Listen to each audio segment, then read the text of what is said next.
Hello and welcome back to the Matrix Green Pill podcast. I'm your host, Hilmarie Hutchison, and today's guest is an incredible example of how personal healing can fuel purpose-driven business and meaningful impact. Sasha Quince is a conscious love mentor, somatic coach, and the host of Heal You, Heal Your Relationship podcast.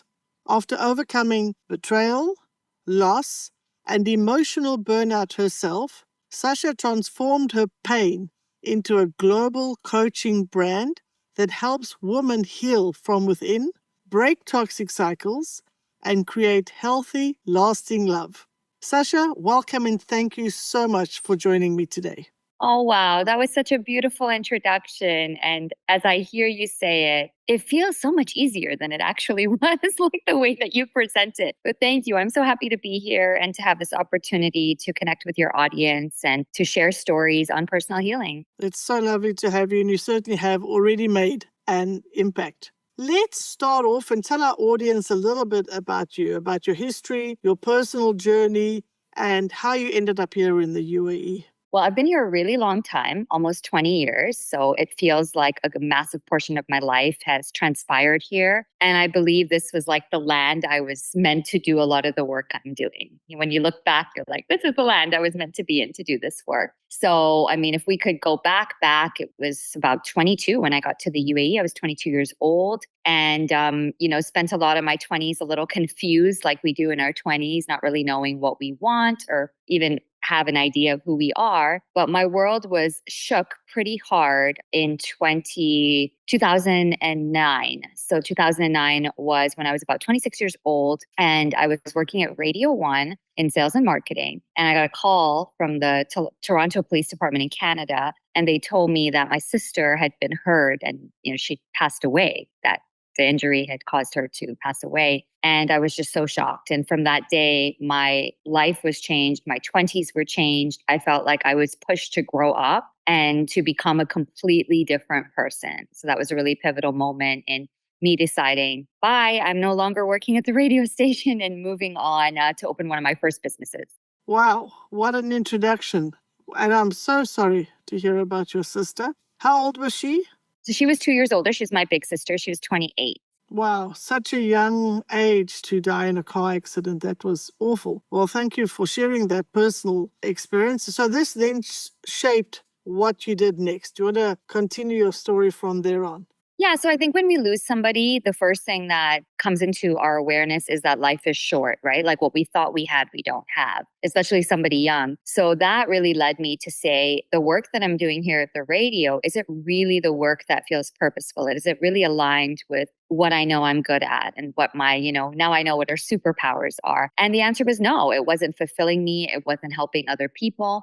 So I just literally took off on a journey to Mexico and I went into the yoga and wellness meditation environment. And I started my journey with yoga and wellness, mindfulness at a time that meditation was pretty taboo here in the UAE and wasn't really something people ever used the word on. We didn't even talk about it. And I came back and I introduced it to Abu Dhabi and had, began to build the awareness around it. But I was so passionate about it because it was meditation that really helped me manage the emotions that come after losing somebody you love, like guilt and anger and shame and just like denial, right? So many emotions that come. So it was that led me into meditation. And I thought, well, if it could help me this much at such a hard time in my life, isn't it my duty to share it with others and let it help them?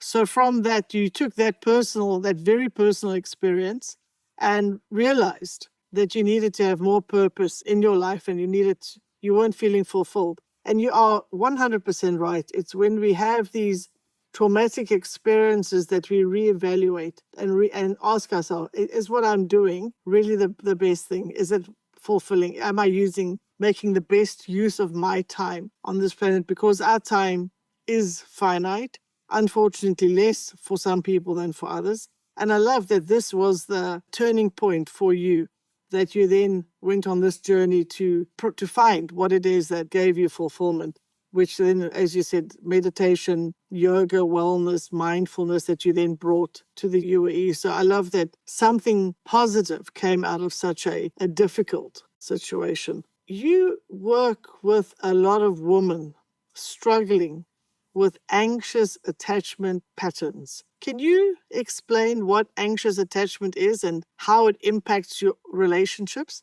So before I can tell you more about anxious attachment, I have to tell you where it started in my own life. And again, how that would turn the page into becoming a relationship coach and a healing mentor, right? So it would shift me into a different direction. So after about 12 years in the yoga and mindfulness wellness industry, I was working with a lot of people. I was seeing, how their physical body could change, their mindset was changing. And I knew I was kind of meant for more. I knew that it's not that it was bad what I was doing, but it was like it was time to elevate. It was time to grow. And life sort of took me along that journey with my desire to grow. And my business has always been really linked to who I am as a person. And so I noticed it was when my child turned 7 years old, I started getting really anxious.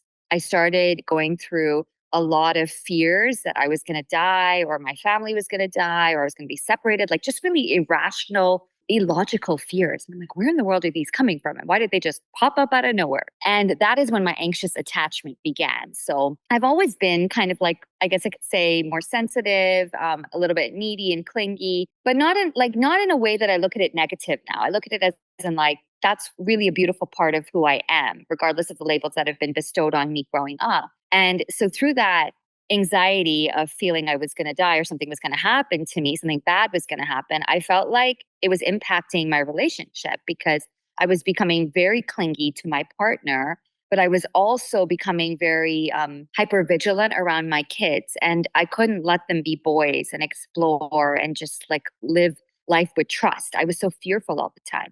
So it would impact my relationship with both of them and my husband. And that anxiety was taking over the household on a nervous system level. And I knew something had to change. And so that was my other pivotal moment where I decided to go deep within me and understand my inner child and where anxious attachment even came from, because I know it comes from childhood, but I didn't understand how it was a part of my story. And so I had to go back, and that took me back to when my father died when I was 7 years old. And I thought I had got past my father dying because it had been like 30 years. But apparently I had not. It had just been re-triggered in me. And so as I went through understanding that my anxious attachment was pushing my partner away, it was creating more suffering in me, and it was creating disconnection with my small children.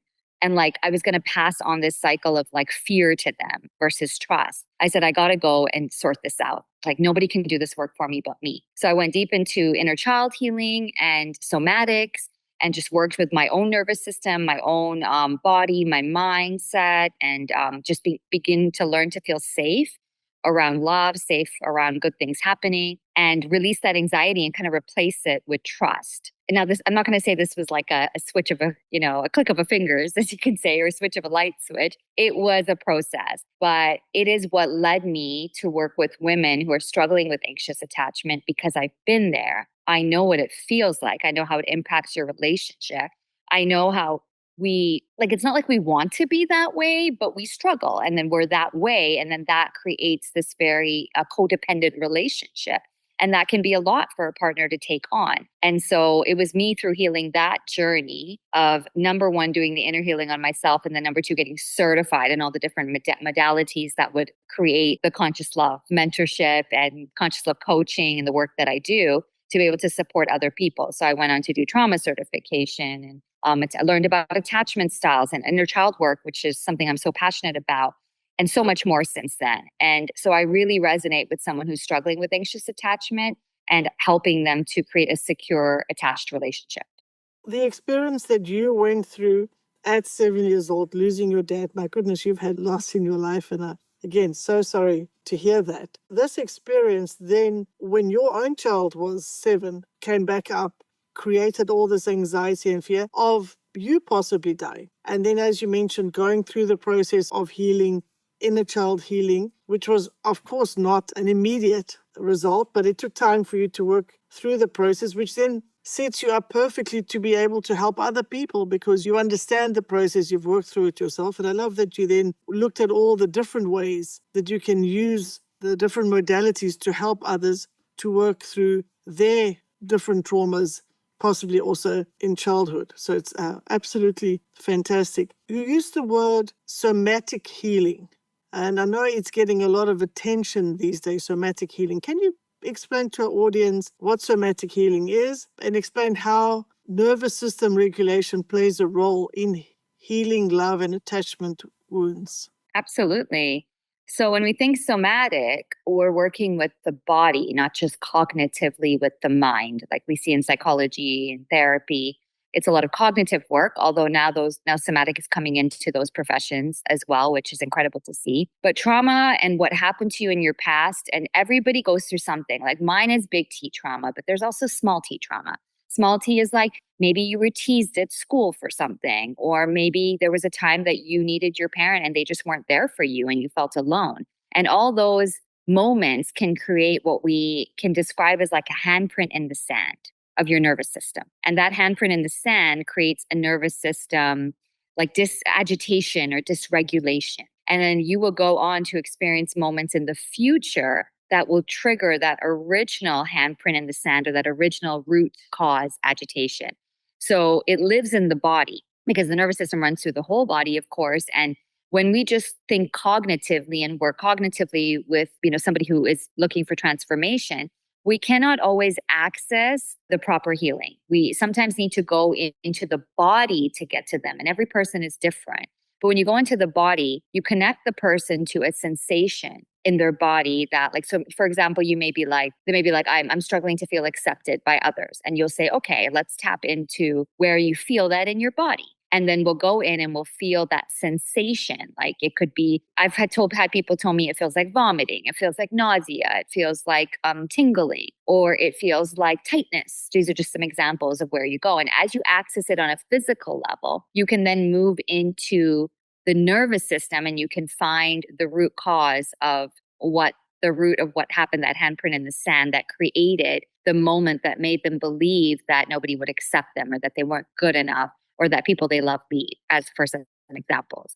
And so somatic is also body work. We do somatic when we sort of shake, like a dog is always shaking when they are, when they go through a moment and they come out of it, they shake their way out, right? And so if more humans were shaking, nothing in the world right now would be going on like it is. We would have a regulated, environment of people. And so when you shake your body, when you rock your body, when you give yourself like a soothing hug, or you hold your forehead in your head, like you put your hands on your head and you rock it, or you massage your ears a little bit. All of this is somatic work.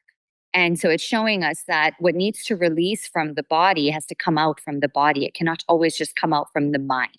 Very interesting. To put it all together like that, I don't think I realized before you said that how important it is to link the body and the mind. Because as you mentioned, most people have some kind of trauma. And I like how you said some are big T and some are little t. So we sometimes maybe just brush off the small traumas and say, suck it up and move on. But yet the body remembers all these different things that we go through.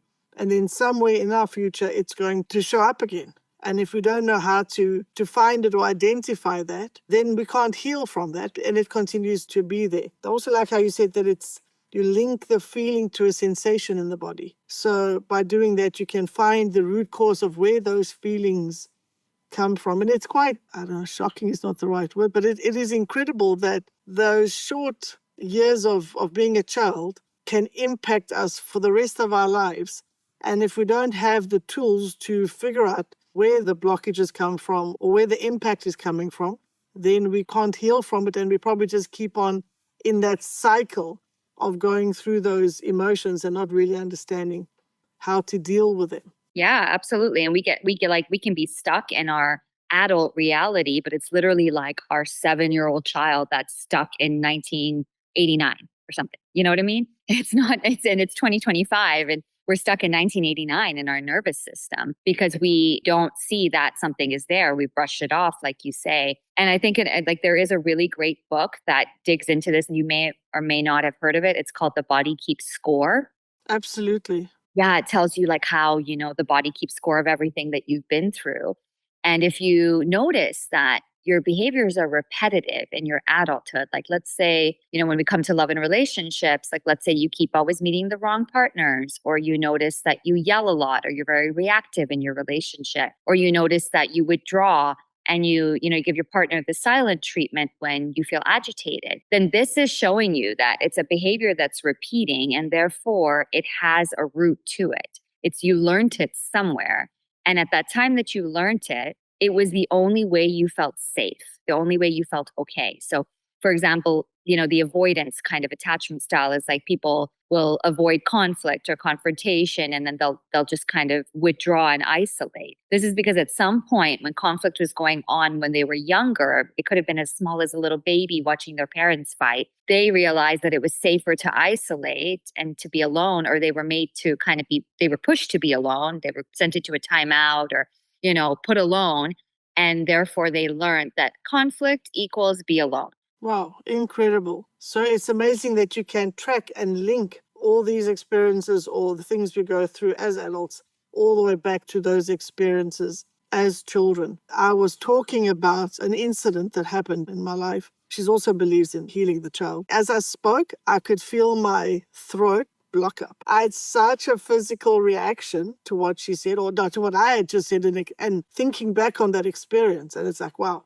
That was the first time I'd actually experienced it to that degree. When you talk about feeling the sensation in the body, it's incredible. It actually is so strong that you can't ignore it. You can't. And it's important to know that, like, if you're ever going to go through that, it's not about it being like painful or, like everybody at some point has felt the sensation of their heart beating a little faster or feeling nauseous. And that's really the briefness of what it is. You use the sensation to get into the experience. And once you're in it, especially with the right kind of, a certified person to be alongside you, right? You're able to then navigate it, and it's a lot lighter. I almost say, like, the bigger the sensation when you enter it, you're going to get to like the core root of what it is. The smaller the sensation, it's like you can get through kind of incidences that happened after it, but the bigger is like the core root. We even go to womb, like being in the womb, your mother's womb, and you can pick up what she's feeling when she's pregnant with you. And that can be a root cause of you not feeling enough or you not feeling like anybody would accept you.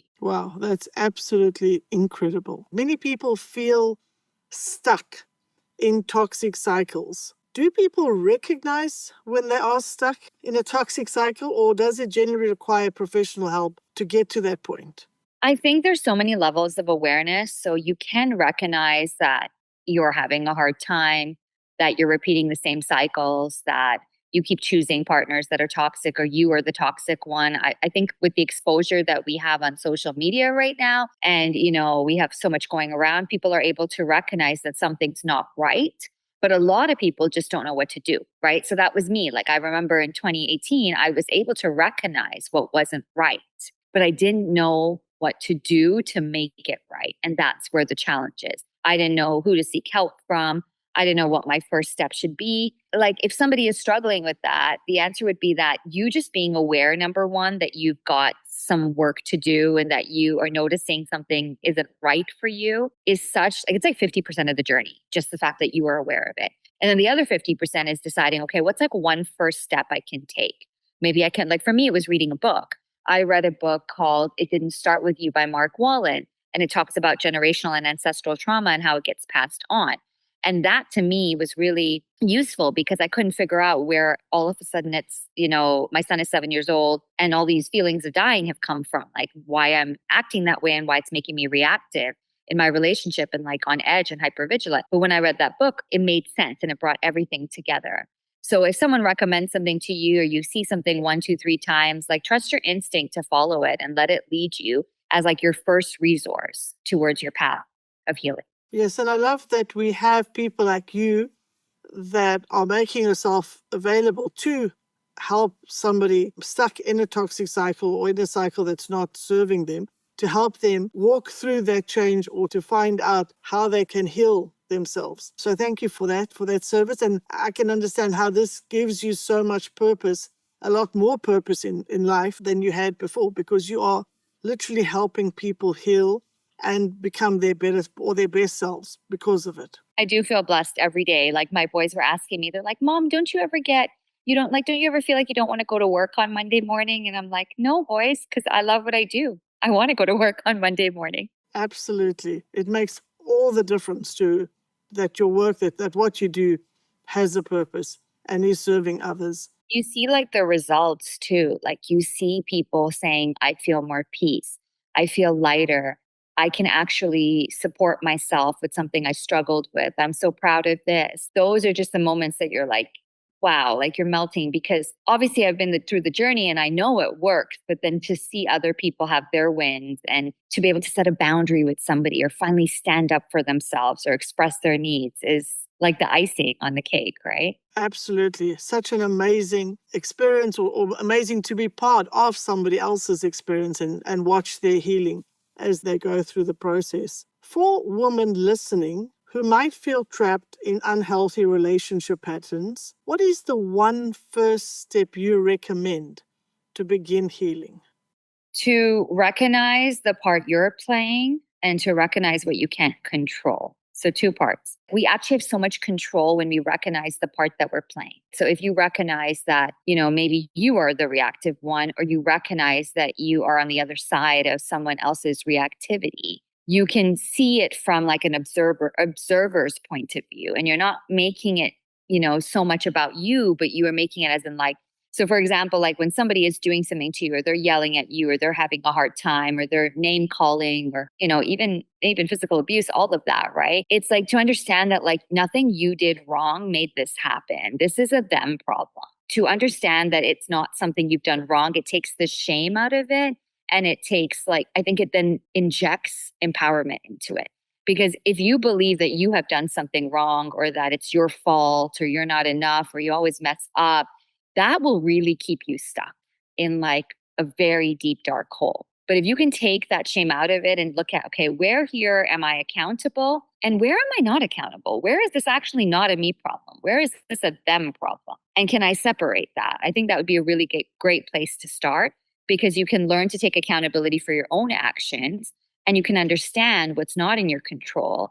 And when you remove the shame and the it's my fault and I'm not enough and I did something wrong, people don't love me and the victim mentality out of it, then you have a pathway forward. Excellent. Thank you for sharing that. It makes absolute sense. It's so recognizing the part you play and also don't take accountability for the part that's not under you, is not under your control. I love that. You started a podcast, Heal You, Heal Your Relationship, offers powerful conversations on self-awareness and connection. What inspired you to launch it?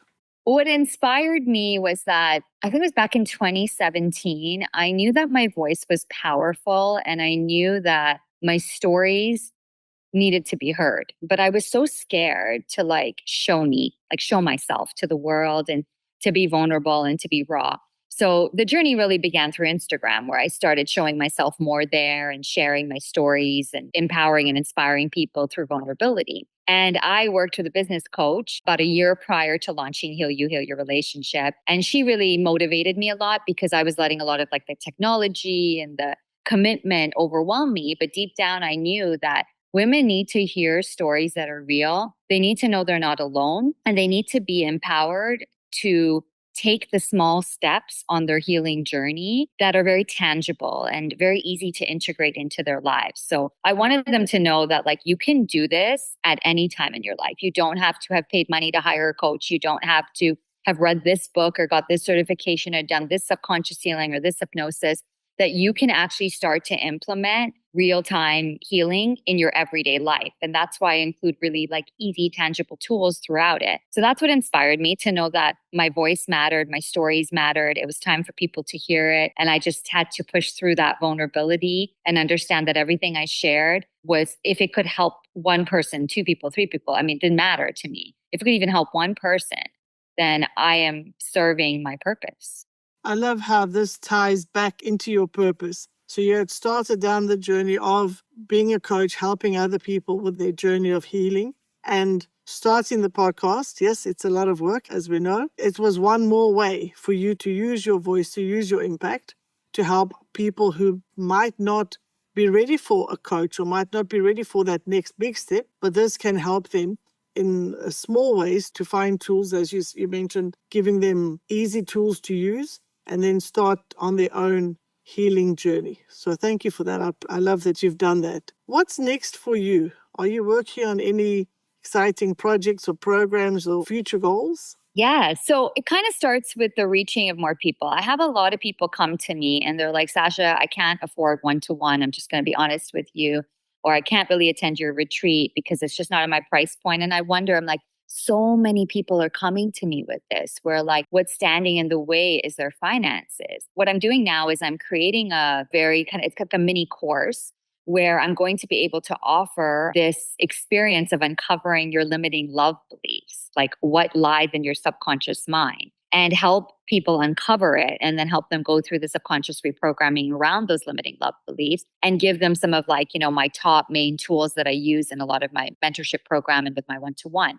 And I want this to be accessible to more people so that they can start somewhere. Like I feel like I'm being nudged. I was nudged into the podcast for this, and now I'm being sent in to create something that more people can be like, that makes sense for me. I can do that. I can follow that easily, and that it's very simple for them. And it's not like they're not letting so many factors get in the way of it because I can simplify it. It makes sense that not everyone would have the budget for the one-to-one coaching or the retreats. So I love that you are now working on this program where you can help a larger audience. What is your time frame for this? And do you have any kind of shape that it's taking, or are you still too early in the process? It's everything I already have. So it's not, a big thing to build. So I'm going to launch a mini training and I'm going to charge $10 for it because I do believe that when you pay for something, even if it's $5 or $10, you actually commit and show up. So I will be charging $10 for my mini training, and that will launch in end of August. And then the course will launch right after that, which I'm still exploring names for the course. But one thing that's coming up is Heal You, Feel Safe and Love. A lot of the reason we struggle in relationships is because we do not have emotional safety within us. And I was reading today that a Harvard University study that studied relationships for 75 years found that it wasn't communication that, made a relationship healthy. It wasn't trust, it wasn't connection, it was emotional safety. So being able to feel that emotional safety within you so that you are not always seeking safety from the outside.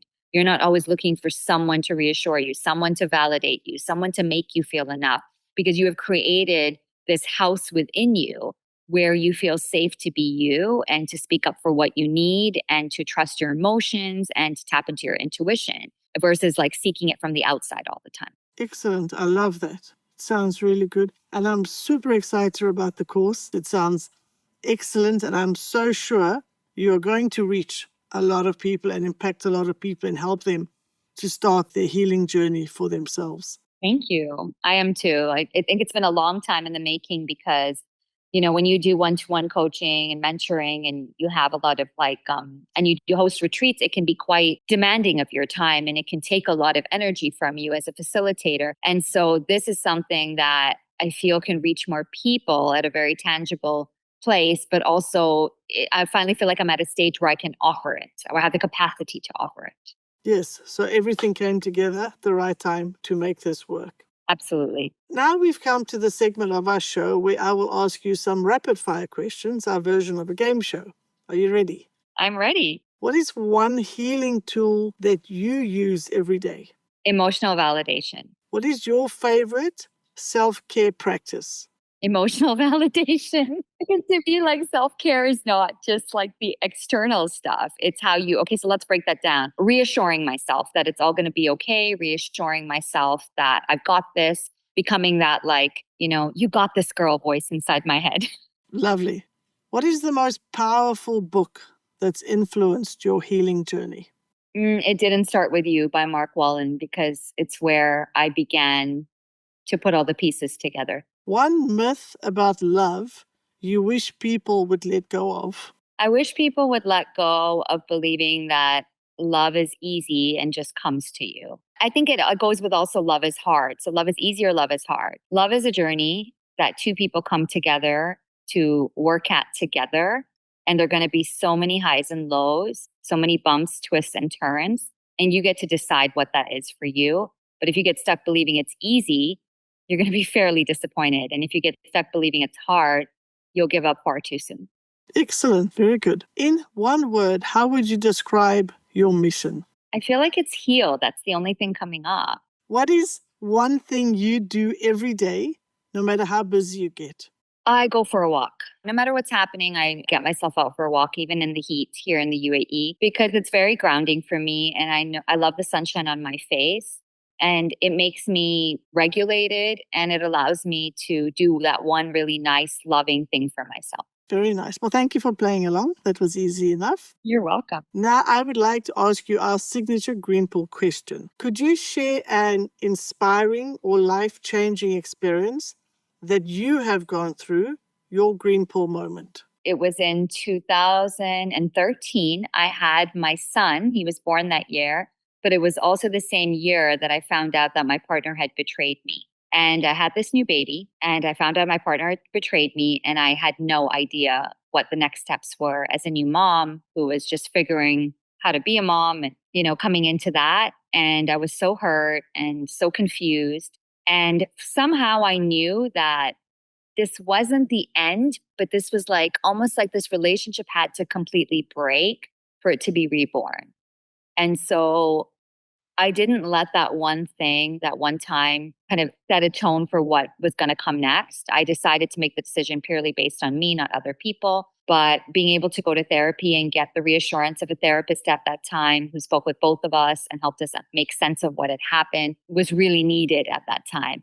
And I decided to carry on with the relationship. And it's a decision I will never regret because we were reborn as a new couple, as new people. And we built a relationship that was stronger than ever. And it is infused with trust and, truth and authenticity. And that's something we never had before the betrayal. Wow, an incredible and very personal story. Thank you so much for sharing that with us. I like the learning from that you did the work with a therapist and it didn't mean the end of the relationship because something terrible happened, but that you rebuilt from there. And I also love how you said you've rebuilt a new relationship. Your relationship was reborn through that process. Excellent. I think we can think a lot of big moments like that can crush us. And I'm not saying that my situation is everybody's because you have to be aware it's not chronic betrayal. It's not repeating the cycle. But we can believe that one really hard thing is going to end us. And I'm a big believer that if you can do the work with each other and you can show up for each other, do the work, show up. Because people give up on their relationship far too fast.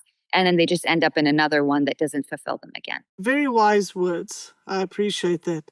Sasha, thank you so much for sharing your powerful and deeply personal story with us today. Your work shows how healing from within can change not just relationships, but entire lives. And it's a message so many people need right now. So thank you again. You're most welcome. I'm so happy to have been here. And I love the way you were so present asking me the questions. And I was closing my eyes majority of the time, interesting enough. Oh, very good. Well, I've thoroughly enjoyed it, and there's a lot of learning in the conversation for me as well. Good. I'm glad. Before we close, where can our listeners connect with you, learn more about your coaching programs, or tune into Heal You, Heal Your Relationship?